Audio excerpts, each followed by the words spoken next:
Des images de drones ont révélé au monde entier que le projet The Line avait bel et bien commencé en Arabie Saoudite. Ce projet titanesque que l'on pensait rester une simple utopie du fait de sa démesure et de ses ambitions qui est digne d'un film de science-fiction est devenu une réalité.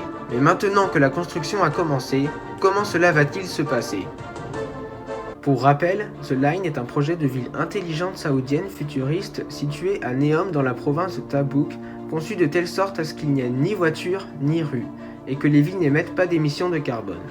En janvier 2021, les autorités saoudiennes présentent le projet The Line dans le cadre du plan Vision 2030. Ce projet fait partie de l'objectif de l'Arabie Saoudite d'assurer son avenir économique après le pétrole. Ce projet est porté par le prince saoudien Mohammed Ben Salman. En effet, il serait situé à Neom, dans le nord-ouest de l'Arabie Saoudite, face à la péninsule de Sinaï. The Line est un projet saoudien de ville présenté comme écologique qui a annoncé atteindre zéro émission de CO2 sur une surface de 26 500 km² pour 170 km de long. Il est prévu que la ville compte 9 millions de résidents, ce qui donne une densité de population de 260 000 personnes par kilomètre carré, ce qui en ferait la ville la plus densément peuplée de la planète. Le plan de The Line, constitué en deux édifices miroirs, encadrant un espace extérieur pour une largeur de 200 mètres et une hauteur de 500 mètres. Son coût de construction est estimé entre 100 et 200 milliards de dollars US. C'est donc pour cela que l'on peut se poser deux grandes questions qui sont en opposition l'une de l'autre. The Line serait-il le début du plus grand méga-projet du monde? Ou The Line deviendra-t-elle une erreur de construction de plusieurs milliards de dollars qui finira finalement par être abandonnée? Pour commencer, le très ambitieux projet Neom a été la source d'une campagne de pub de masse. Annoncé en 2017 dans le cadre du plan Vision 2030, le projet est depuis accompagné par de nombreuses vidéos publicitaires. Pour se faire connaître, les réseaux sociaux sont un atout principal et majeur pour présenter le projet comme un monde d'avenir, futuriste et utopique. Nous pouvons citer de nombreux réseaux sociaux qui leur servent de support: YouTube, Twitter, Instagram, LinkedIn, Facebook, Snapchat ou encore TikTok. Sur ces plateformes, les spots et vidéos publicitaires de Neom comptabilisent pas moins de 480 millions de vues et 110 000 abonnés sur YouTube, ou encore la plateforme TikTok avec leurs 570 000 abonnés et des vidéos pouvant atteindre 200 millions de vues.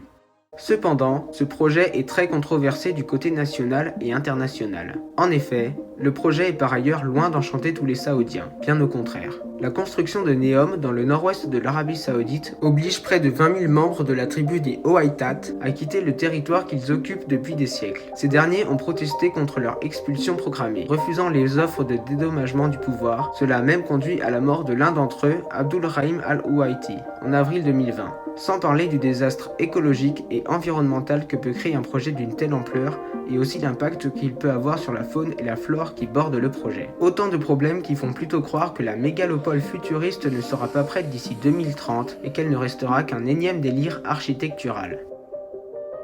Mais contre toute attente, le 22 octobre 2022, des images d'un drone de la société Otisky montrent que le chantier a bien débuté. Cela marque le commencement des travaux d'un projet pharaonique. Dans cette courte vidéo d'1 minute 03, on y voit les premières fondations de la ville. On y observe même des ouvriers en train de s'affairer, ainsi que des camions de chantier. Le tracé de la ligne est déjà là en partie. Le site, profond de plusieurs dizaines de mètres par endroit, grouille de plusieurs centaines de véhicules de construction et probablement de milliers d'ouvriers, eux-mêmes logés dans des bases tentaculaires à proximité. L'analyse des images satellites par Soar Earth, une start-up australienne qui regroupe des images satellites dans un atlas numérique, suggère que les ouvriers ont déjà excavé environ 26 millions de mètres cubes de terre et de roches. Sur cette vidéo, nous pouvons voir au niveau de l'horizon des taches plus foncées qui se détachent du ciel. C'est très probablement les montagnes qui se trouvent sur le tracé de The Line. Nous pouvons confirmer cette hypothèse grâce au site internet de Neom qui nous confirme bien la présence des montagnes sur le tracé. À présent, nous savons que le projet a bel et bien commencé. Qu'est-ce qu'il pourrait se passer? À l'heure d'aujourd'hui, aucun projet semblable et d'une telle ambition n'existe ou sont en cours de construction à part Neom. Il est donc normal de remettre en cause l'aboutissement du projet, sachant qu'il est prévu pour 2030, soit seulement 7 ans. Nous ne pouvons donc que spéculer et voir 3 issues possibles pour The Line, étant donné que les travaux ont déjà commencé. La première issue possible est que le projet n'aboutisse jamais. On peut prendre exemple sur de nombreux autres projets très ambitieux comme la Dubai Creek Tower. Suite à des premiers retards, la date de la fin de la construction avait été reportée à 2025. Toutefois, après de nouveaux retards liés aux mesures de confinement, cette tour est toujours très loin d'être achevée. Sa véritable hauteur finale n'est même pas encore connue.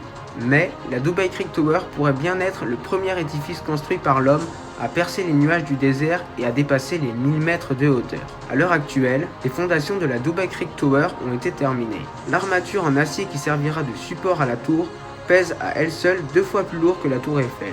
Depuis décembre 2020, Emaar Properties, la société immobilière chargée de la construction de la tour, a annoncé que les travaux étaient pour le moment arrêtés. Il faut dire que la construction de la tour concurrente, la tour de Jeddah, est également à l'arrêt, et que pour l'instant, la tour Burj Khalifa conserve largement sa place de plus haut gratte-ciel du monde.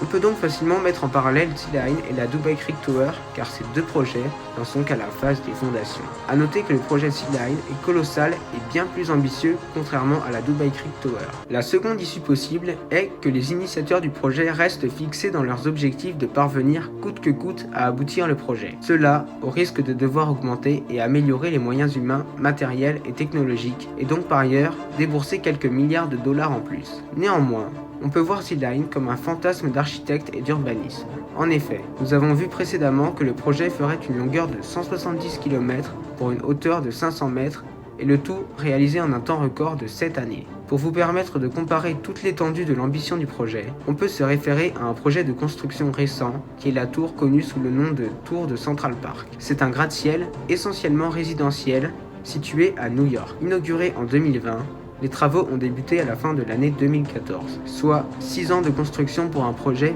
beaucoup moins ambitieux, avec des moyens semblables à ceux de Neom. On peut aussi prendre exemple sur une autre région du monde, telle que la ville de Pékin, en Chine, avec la CITIC Tower, qui est un gratte-ciel de 108 étages et de 528 mètres. Les travaux de construction débutèrent le 19 septembre 2011, la hauteur finale fut atteinte le 18 août 2017 et la tour fut achevée le 28 décembre 2018. On constate donc qu'il aura fallu 5 ans juste pour atteindre sa hauteur finale. À présent, nous pouvons comparer la CITIC Tower avec le projet de T-Line. La CITIC Tower, c'est 437 000 m², soit 0,437 km², pour un temps de 5 ans contre 26 500 km² de surface. Si on reste dans la même échelle de temps que la CITIC Tower, il faudrait donc 303 203 années pour construire T-Line. Évidemment, ces calculs ne sont pas représentatifs car les moyens humains sont beaucoup plus importants sur T-Line. On peut juste réaliser que pour rester dans les temps, le nombre d'ouvriers doit être colossal. Enfin, la troisième issue possible est que du fait que les travaux ont déjà commencé, il est possible qu'un résultat sorte de terre, mais que les ambitions du projet soient revues à la baisse. En effet, la ville est construite en segments de 5 minutes à pied. On peut donc penser qu'il est très probable, en vue de l'ampleur de la tâche à exécuter, que l'Arabie Saoudite fasse construire et finir seulement quelques segments. Ils en reconstruiront peut-être d'autres en fonction de la demande de nouveaux investisseurs ou de la réussite du projet de base. Peut-être aussi que les dimensions du projet pourraient être revues à la baisse, comme par exemple diminuer la hauteur souhaitée sur le projet d'origine. Dans tous les cas, le côté révolutionnaire de la vie en verticalité serait toujours possible et ça ne changerait pas l'objectif d'origine du projet, vivre dans une ville verticale sans utiliser les voitures. À présent, cette première vidéo de la chaîne ActuWorld est terminée.